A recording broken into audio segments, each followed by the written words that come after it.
ప్రకాష్ రాజ్ గారితో కూడా మీరు మంచి మంచి అయ్యో! క్యారెక్టర్స్ అనేది కూడా స్టార్టింగ్ డేస్ లో చేశారు కదా. చాలా నేను దిల్లు నువ్వు నేను కంటే ముందే మ్మ్.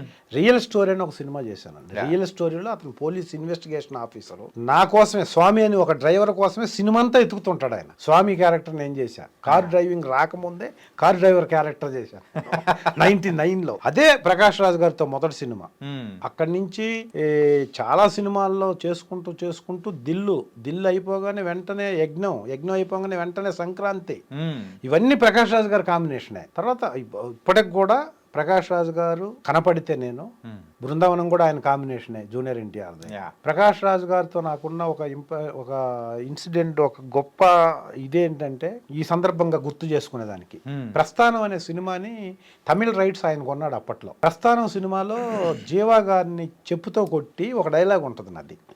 నేను మాలేసుకొని ఉంటాను, చెప్పుతో కొట్టి కింద పడేయగానే ఏంటంటే ఈ దరిద్రుడిని అని చెప్పి ఒక డైలాగ్ చెప్తే వెనక నుంచి సాయి కుమార్ గారు వచ్చి, ఇలాంటి వాళ్ళని కొట్టుకుంటా పోవాలంటే ఢిల్లీ వరకు ఉన్నారా, ఎంతమందిని కొడతామంటాడు. కనీసం దొరికినోడన్నా కొట్టకపోతే సొసైటీ ఎట్లా మారుతుందండి, అంటే వ్యవస్థ ఎలా మారుతుంది, దొరికినోడన్నా కొట్టాలి, కొట్టకపోతే వ్యవస్థ ఎలా మారుతుంది అని నేను చెప్పే డైలాగు ప్రకాష్ రాజ్ గారికి బాగా ఇష్టం. అది బృందావనం సినిమాలో ఒక సాంగ్ నా మీద ఉంటుంది, ఒక లిరికల్ సాంగ్ నా మీద ప్లే అవుతా వెళ్తుంది. మ్మ్. వెళ్ళేటప్పుడు కింద నుంచి ఫ్యామిలీ అంతా, ప్రకాష్ రాజు, శ్రీహరి గారు కూడా ఉన్నారు దాంట్లో. Yeah. శ్రీహరి గారు వీళ్ళంతా నడుచుకుంటూ వెళ్తూ ఫస్ట్ చరణం నా మీద, నేను పైన నిలబడి ఉంటాను, అది వెళ్ళి కెమెరా వీళ్ళ మీదకి వస్తే వీళ్ళు నడుచుకుంటూ వెళ్ళాలి. మ్మ్. ప్రస్థానం సినిమా చూసిన తర్వాత వచ్చి అంతమందిలో నేను పైన ఉంటే కింద నుంచి దిల్ ప్రస్థానంలో డైలాగ్ అదరగొట్టావా ఆయన ఆ. అని చెప్పి అందరి ముందు, ప్రస్థానంలో అదరగొట్టాడు, బాగా చేశాడు ఒరే అంటాడు నన్ను. మ్మ్. యజ్ఞంలో చాలా పెద్ద కాంబినేషన్ నాకు అతనికి. Yeah. My dear faction assistants SIT down అంటాడు బాంబ్ బ్లాస్ట్లో యజ్ఞంలో. Yeah. అది క్లైమాక్స్ లో. క్లైమాక్స్లో మ్మ్. ఫస్ట్ మా ఇంటికి వచ్చినప్పుడు నేను అది తీసుకొని వెళ్తే ఫస్ట్ కాల్తో నన్నే తన్ని, నేను పడిన తర్వాతనే కంప్లైంట్ నా చేతికి వచ్చిన తర్వాత, నువ్వు రెడ్డప్ప అయితే ఏమి బోడు గొబ్బప్ప అయితే నాకేంట్రా అని చెప్పి నన్ను తన్ని ఎంటర్ అవుతాడు. చాలా రోజులు కాంబినేషన్ యజ్ఞం. మ్మ్. యజ్ఞంలో నాది దిల్ కంటే టెరిఫిక్ క్యారెక్టర్ ఉంటుంది.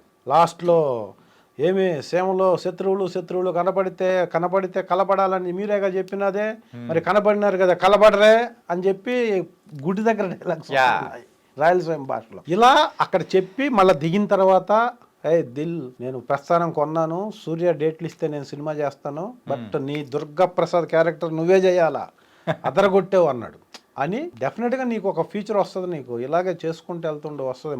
మేము శ్రీహరి గారి లాగే మేమంతా ఏ క్యారెక్టర్లు చేసాము, వచ్చింది కదా వస్తుంది అనేవాడు. ఇప్పుడు కూడా అదే అంటాడు. ఓకే.